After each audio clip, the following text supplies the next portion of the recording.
आप देख रहे हैं हुमा स्टोरीज। यहाँ आपको देखने को मिलेंगी बहुत ही दिलचस्प, बहुत ही लवली स्टोरीज। एक लकड़हारा रोज जंगल में लकड़ियाँ काटने जाता था। एक रोज वो जंगल लकड़ियाँ काटने गया तो सामने बहुत सी परियां नजर आईं, लेकिन वो अपना वहम समझकर भूल गया और अपने काम में मसरूफ हो गया। अचानक उसकी नजर पड़ी तो एक प्यारी सी बच्ची सामने तने पर लेटी हुई थी। वो बच्ची के पास आया और बच्ची को प्यार से अपनी गोद में ले लिया। लकड़हारा बच्ची लेकर घर की तरफ रवाना हो गया। बीवी बोली, ये तो बहुत प्यारी बच्ची है, ये फूल जैसी बच्ची है, तो मैं इसका नाम भी फूल रखूंगी और फूलों की तरह इसे पालूंगी।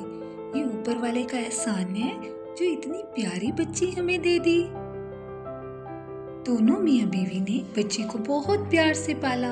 बच्ची बड़ी होती गई, वक्त गुजरता गया। अब फूल बहुत बड़ी हो चुकी थी और उसके माँ बाप उसके रिश्ते के बारे में फिक्रमंद होने लगे। वो चाहते थे फूल का अब किसी अच्छी जगह रिश्ता हो जाना चाहिए। उन्होंने इस बारे में फूल से बात करना चाहिए। अगले दिन लकड़हारे ने फूल से बात की। फूल बोली कि बाबा, मैं अभी शादी नहीं करना चाहती।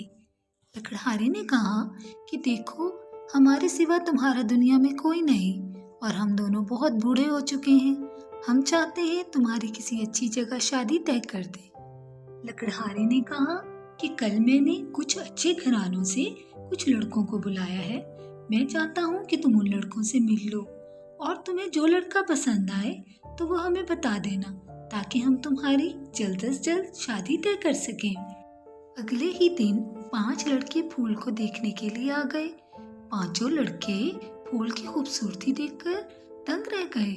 फूल ने एक से कहा कि तुम मुझे 7 समंदर पार जादू की एक छड़ी ला कर दोगे, और दूसरे से कहा कि तुम मुझे पहाड़ की चोटी पर पड़ा एक जादू का सीप ला के दोगे, जबकि तीसरे से कहा कि तुम मुझे कोकाव से एक जिन का पर ला कर दोगे।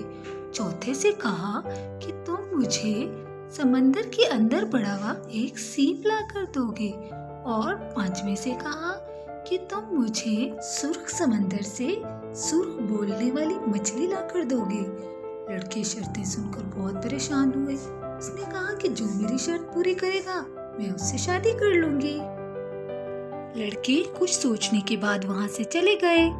अगले दिन वहाँ के राजा को किसी ने फूल की खूबसूरती और अक्लमंदी के बारे में बताया।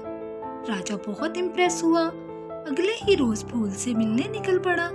फूल से मिलकर वो फूल की खूबसूरती और अक्लमंदी की तारीफें करने लगा और फूल से कहा, क्या तुम मुझसे शादी करोगी?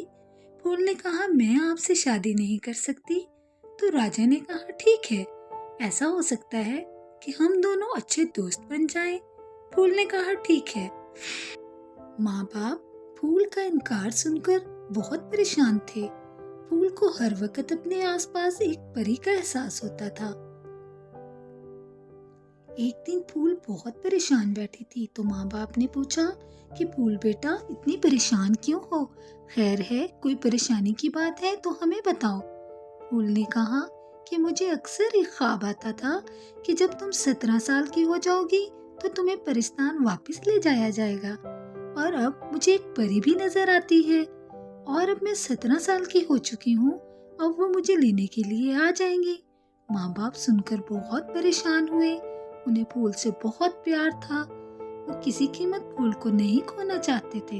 माँ बाप ने राजा को खत लिख दिया ताकि वो अपनी सेना लेकर वहाँ पहुँच जाए, और अगर कोई फूल को लेने आए तो उसे भगाया जा सके। आखिर वो दिन आ गया जब आसमान से खूबसूरत सवारी में कुछ परियां नीचे उतर आई। सेना भी उन्हें देखकर डर गई और फूल खुद ब खुद भागती हुई बेख्तियार उनकी तरफ आ गई, और उनके पास आते ही उसका भेष बदल गया और वो एक परी बन चुकी थी। तो उन्होंने बताया कि तुम एक परी हो और तुम राजपरी की बेटी हो। 17 साल तक तुम्हें वहाँ पर बहुत खतरा था, इसलिए तुम्हें इंसानों के देश छोड़ दिया गया था, और अब तुम्हारा जाने का समय आ चुका है। माँ बाप और राजा देखकर बहुत हैरान थे।